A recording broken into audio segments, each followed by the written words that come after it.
사랑은 충만하게라는 제목으로 우리 에스더서 계속 살펴보고 있는데, 에스더 강의 13번째 시간을 함께 갖도록 하겠습니다.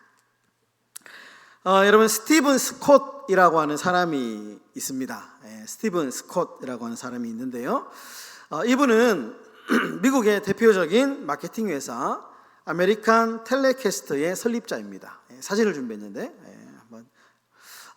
지금 현재도 살아있는 분이십니다.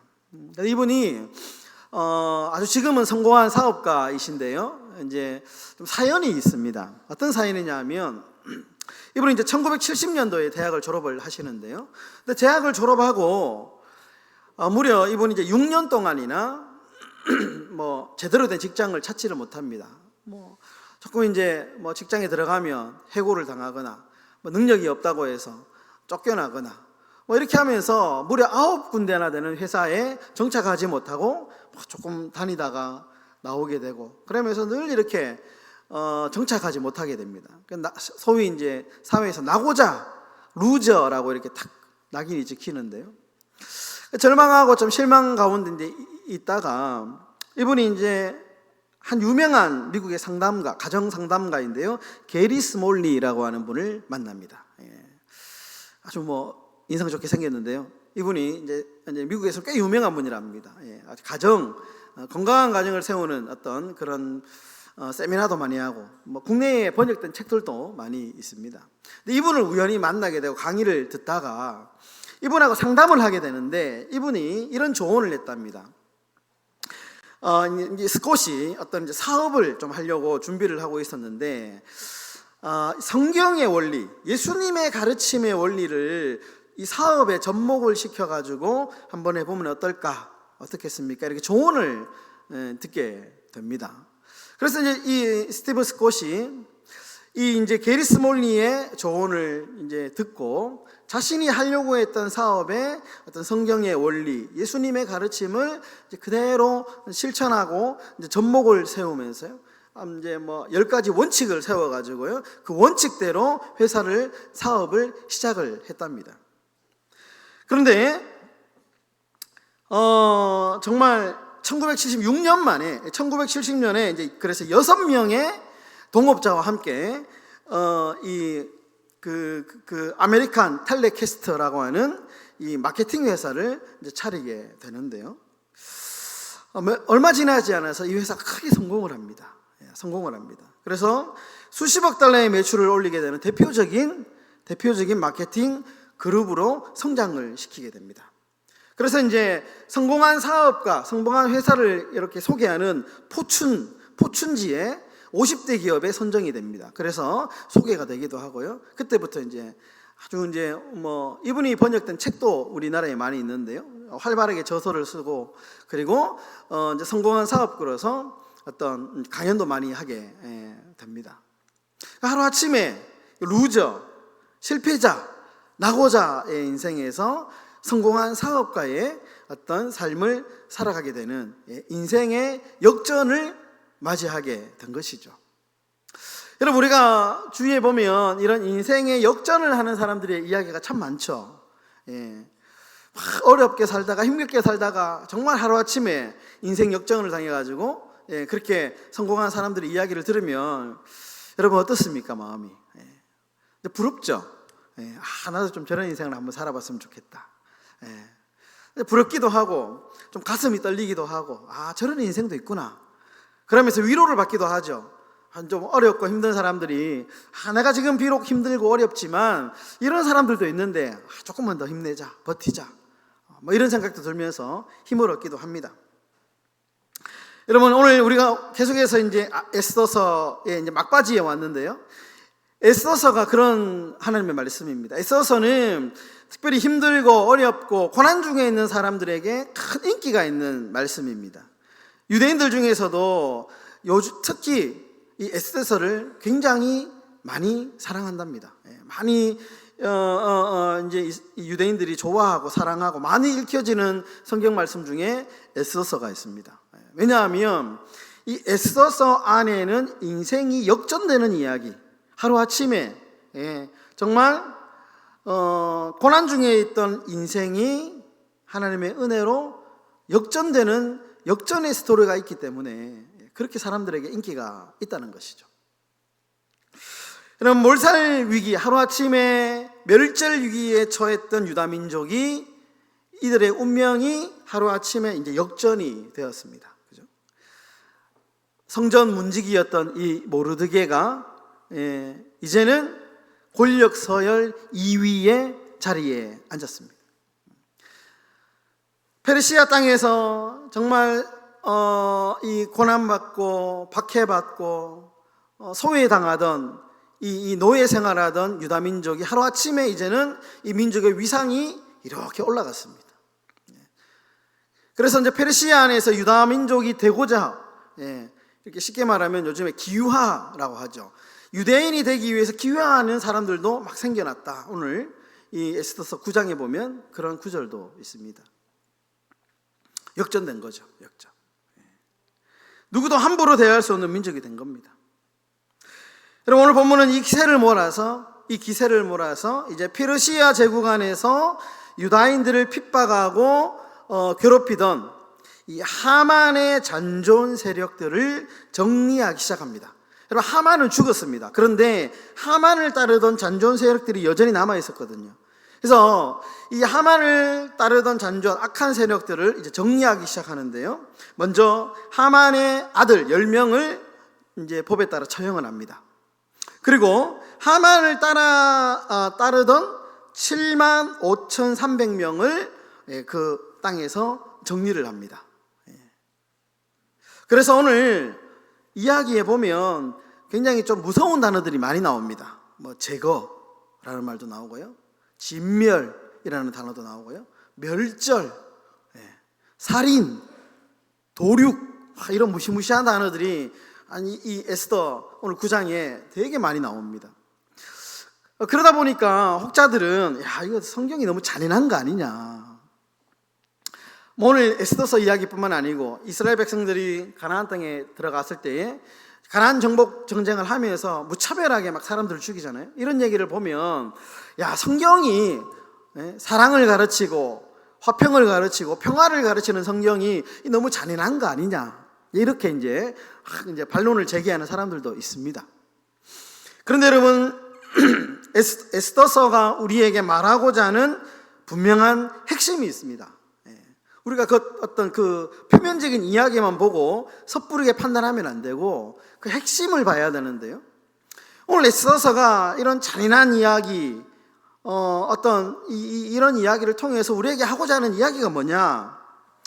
하나님을 찾는 자에게는 은혜를 주시고 반드시 악한 자는 심판을 받게 한다라는 것입니다. 반드시 악은 어떠한 모양이라도 이 땅에 발을 붙일 수 없다라는 것이 오늘 우리 에스더서가 우리에게 가르쳐주는 교훈이다라는 거죠. 그래서 철저하게 진멸하고 도륙하고 제거해야 될 대상이 뭐냐? 죄다, 악이다 라는 것입니다. 여러분, 여기서 우리는 조금 더 한 걸음 더 나가서 조금 심도 있는 질문을 한 개 더 던져봐야 됩니다. 그러면 여러분, 이 에스더서에서 말하는 악이란 게 뭐냐? 악. 여러분, 한번 질문 한번 해보겠습니다. 여러분, 악이 뭡니까? 악. 여러분, 악이 실체가 있습니까? 우리 눈에 보입니까? 악이라고 하는 게 우리가 만질 수 있는 건가요? 정확하게 뭔가 악이란 그 개념은 우리가 알고 있는데, 악하면 뭔가 굉장히 이렇게 추상적이잖아요. 특히 22세기를 살아가는 이 현대인들에게 이 악이라고 이야기하면 이 희미합니다. 정체가. 그래서 뭐 오늘날 뭐 악의 실체가 없다. 악이 뭐냐? 이렇게 그냥 느슨하게 악에 대해서 우리가 그렇게 살아간다는 것이죠. 근데 여러분이 에스더서를 보면 악이 뭐냐? 이 악이 무엇인가에 대해서 아주 실제적으로 정확하게 이야기를 합니다. 분명하게 우리가 악이 뭔지에 대해서 에스더서를 보면 알 수 있는데요. 자, 먼저 여러분, 에스더서에서 악인이 누굽니까? 하만이죠. 하만. 예. 여러분, 그러면 하만이 왜 악인입니까? 유다인들을 죽이려고 했으니까요. 예. 여러분, 하만은 우리가 본 것처럼 아말렉 족속입니다. 아말렉. 예. 이 아말렉과 유다인들은 조상 때부터 악연이 있죠. 악연이 있습니다. 예. 그러다 보니까 하만이 페르시아 내에 살고 있던 유다인들을 죽이려고 했던 이유가 그런 어떤 역사적인 배경도 있잖아요. 그러니까 하만은 악인인데 하만이 왜 악인이냐? 예. 유다인을 죽이려고 했기 때문에 아무 이유 없이 단순히 개인의 악한 감정 때문에 왕을 속여가지고 유다인을 어떤 아주 그 악한 세력으로 탁 낙인을 찍어가지고 죽이려고 했죠. 그럼 정리하면 악이 뭐냐? 에스더서가 말하는 이 악이 뭐냐가 실체가 나옵니다. 악은 사람을 괴롭히는 것이 악이다라는 거예요. 사람을 괴롭히는 거예요. 너무 좀 어떻게 보면 좀 허탄한 얘기죠. 너무 당연한 거 아닙니까? 이렇게 얘기할 수 있잖아요. 악이라고 뭐냐? 우리 악이라고 생각하면 굉장히 좀 개념적으로 뭔가 크고 정의를 내리기 어렵고 뭔가 거대하고 뭔가 이렇게 막 그런 어떤 존재로 생각하기 쉬운데 이 오늘 에스더서가 말하는 악은 그렇지 않습니다. 악은 뭐냐? 사람을 괴롭히는 것이 악이다. 사람을 괴롭히는 거.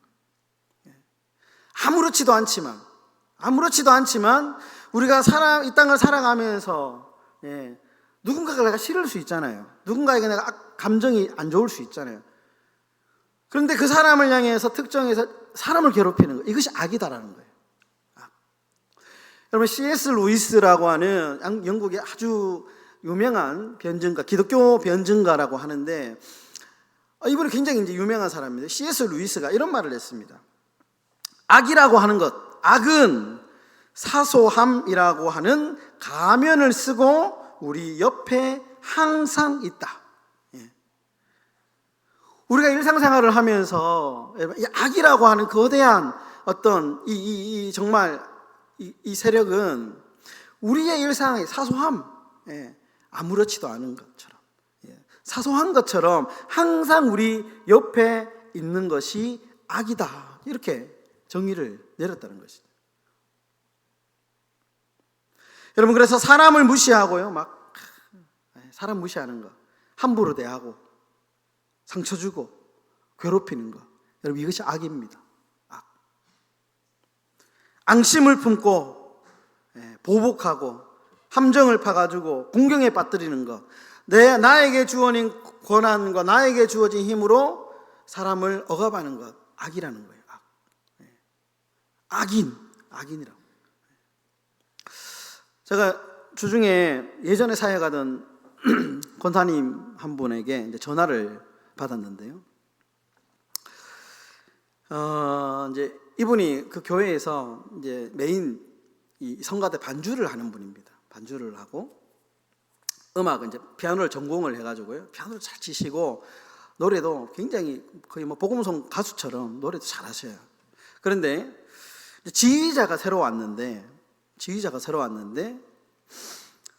이제 이 권사님이 7년 정도 열심히 봉사를 했습니다. 그런데 7년간 봉사했던 찬양대 반주자에서 갑자기 이 지휘자가 해고를 한 거예요.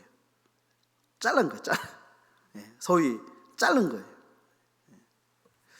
그러니까 너무 억울해가지고 이 권사님이, 그러니까 이제 막 다른데 교회 안에서 이야기할 데도 없고 하니까 제가 옛날에 이제 그 교회에 있을 때 저하고 관계가 좋았으니까요. 자신이 이제 억울한 하소연을 하고 싶어가지고 전화를 한 거예요. 한 시간 정도 자기 얘기를 막 이렇게 하시더라고요. 막 피아노 전공자인데 면전에서 사람들 앞에 있는 많은 그 성가대원들 앞에서 피아노를 너무 못 친다고 하면서 면박을 막 주기도 하고요. 모욕감을 주고 막 이러는 거예요. 근데 너무 힘들었겠죠. 제가 봤을 때는 그분 내가 잘 알거든요. 피아노 너무 잘 치고 큰 교회인데 거기는 이제 헌금 특송을 이렇게 이제 하거든요. 헌금 특송, 뭐 중창도 하기도 하고 독창을 하기도 하고 뭐 이제 여러 가지 하는데 그분이 이제 한 번씩 헌금 특송하면 제가 봤을 때는 그 몇천 명 되는 교회에서 제일 복음송 가수처럼 노래를 해요, 진짜. MR을 틀어놓고 하는데 보면 뭐 음반 틀어놓은 것처럼 그렇게 잘하는데 이제 헌금 특송도 안 시키는 거예요. 안 시키는 거예요. 왜 이런 일이 갑자기 일어났냐? 제가 그 이제 스토리를 알거든요. 그분이 왜냐하면 그 예전부터 이분을 탐탁치 않게 생각하는 한 분이 계셨어요. 근데 이분이 이제 교회 안에 이제 음악이나 이제 음악국을 담당하는 지금은 이제 장로님이 되셨는데 예전부터 이제 막 트러블이 생겼어요. 근데 이분을 몇 번이나 잘라내라고 그 자리에서 이렇게 자르려고 했는데 못 자른 거예요. 그러면서 그 안에서 그런 막 이제 정말 그런 스토리가 있거든요. 그런 찰나에 이분이 장로가 된 거예요. 장로가 된 거니까 지휘자가 새로 왔잖아요. 근데 이분하고 뭔가 교감이 있어 이렇게 이야기하면서 저 반주자 저 조심해야 된다 하면서 이분이 좀 튀게 생겼어요. 또 키도 크고 그러니까 좀 시기하는 사람들도 많았던 것 같아요. 그러다가 이분이 고난이 생기니까 자꾸 이분한테 갑자기 이 지휘자가 뭐 이 권사님을 알지도 못하는 사람인데 갑자기 어느 순간부터 계속 이분에게 막 면박을 주고 모욕을 주고 막 면전에 대놓고 막 그런 얘기를 하는 거예요. 결국에는 반주 못한다고 탁 이렇게 쳐낸 거예요. 얼마나 억울하겠습니까? 이분 입장에서는. 그분의 말을 100% 다 일단 그분의 혼자만의 주장이니까. 근데 저는 이제 그분의 스토리를 다 아니까 어느 정도 그분이 말이 좀 과장이 됐다 할지라도 본인에는 얼마나 억울할까요? 억울할까요? 누군가가 함정을 파고 어떻게 내가 밀려났다 이렇게 생각하면 너무 억울하잖아요. 그래서 교회 가면 뭐 이제 교회 가기 싫다는 거예요. 교회 가기 싫다. 너무 은혜가 안 된다는 거죠. 그럼 그게 악입니다. 사람을 괴롭히기 위해서,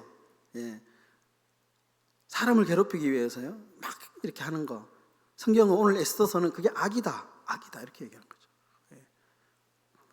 여러분 바울은 사람에게 악으로 갚지 말라. 로마서에서 정확하게 이야기합니다. 로마서 12장 17절에 아무에게도 악을 악으로 갚지 말고 모든 사람 앞에서 선한 일을 도모하라. 예수님께서 오른밤을 맞으면 왼밤을 돌려대라 이렇게 갚지 마라 얘기하고 누군가에게 막 이렇게 하는 거 악이다라는 거, 악. 교회 안에서 그런 일이 절대로 있으면 안 됩니다. 고난, 힘이 있죠. 여러분 제가 이제 우리 교회에 와가지고요, 적어도 원칙이 하나 있는데 뭐냐 하면 억울한 사람이 생기지 않도록 해야 된다라는 게 제 나름의 원칙입니다. 그리고 목회자에게 권한으로 누군가에게 특정 이렇게 불공정하게 편애하지 말자라는 게 제가 가지고 있는 나름의 소신이고 좀 그렇게 하려고 노력을 하는 편인데 제가 만약에 목회자인데 저한테만 잘해주는 사람하고만 그 사람한테 좋은 자리 주고 좋은 거 해주고 이렇게만 한다면 여러분 교회가 어떻게 되겠습니까? 그러니까 자신에게 주어진 권한과 힘으로 사람을 괴롭히는 것 악이라는 거예요. 악. 여러분 악은 모양이라도 버리고 악은 모양이라도 버리고 오직 사랑의 마음만 충만한 저희 행복한 교회가 되시기를 주의 이름으로 축원합니다. 그럼 모든 문제를 정리한 유대인들이 다음날 잔치를 베풀고 그날의 기쁨을 막 이제 함께 나누고 있는데요. 여기서 우리가 19절을 한번 좀 주목해서 봐야 됩니다. 19절 한번 띄워주시고 우리 19절 다 같이 한번 읽어보겠습니다. 시작. 그러므로 시골의 유다인 곧 성이 없는 골골에 사는 자들이 아달월 14일을 명절로 삼아 잔치를 베풀고 즐기며 서로 예물을 주더라. 여기서 19절 마지막에 보면 잔치를 베풀고 즐기며 서로 예물을 주더라. 서로 예물을 주더라라는 구절을 좀 우리가 주목해야 봐야하는데요. 여러분, 여기서 이제 예물이라는 단어가 뭐냐 하면 뭐 보석이나 귀중품을 말하는 게 아니고요, 생필품을 말하는 단어입니다. 그러니까 뭐냐 하면 이들이 자신의 생필품을 서로 나누었다. 기쁨을 나누면서 자기가 가지고 있는 생필품, 자그마한 것들, 뭐 어떻게 보면 큰 돈 안 되는 것들이지만 그러나 자신의 것을 서로 나누었다, 이런 얘기거든요. 여러분, 그런데 알고 보면 이 일은 굉장히 이례적인 일입니다. 왜냐하면 비록 이 유대인들이 노예였지만 페르시아 내에 살고 있던 이 유다인들은 굉장히 잘 살았어요. 페르시아 정책 때문에 노예였지만 실력을 인정받고 성실했기 때문에 이 사람들은 한 중상층 이상의 삶을 살았기 때문에 꽤 넉넉한 삶을 살았습니다. 그러다 보니까 굉장히 사람들이 이기적으로 살았거든요, 유대인들이. 그러니까 누군가에게 뭔가 자기 것을 나누어주고 이런 삶을 잘 살지를 못했어요. 그런데 오늘 갑자기 잔치를 베풀면서 서로 예물을 주더라. 굉장히 지금까지 유대인 사회에서 일어나지 않은 일이 지금 이례적인 일이 일어난 겁니다.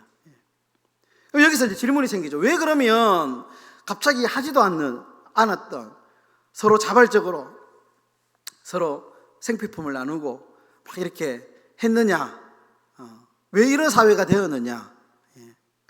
그것은 서로 고생을 했기 때문이죠. 하만이 한나라한 시에 유대인을 다 멸절시켜야 되겠다라고 했을 때 여러분, 에스더가 어떻게 합니까? 민족에게 나를 위해서 기도해달라, 우리 금식 기도합시다라고 기도를 선포하죠. 그러면서 유대인들이 다 막 기도하잖아요.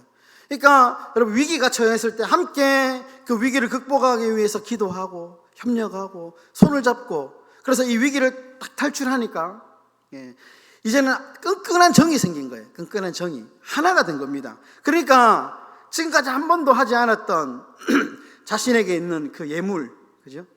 생필품들 서로 나누어, 떡이라도 하나 나눠 먹으면서 이런 관계가 된 겁니다. 이런 관계가.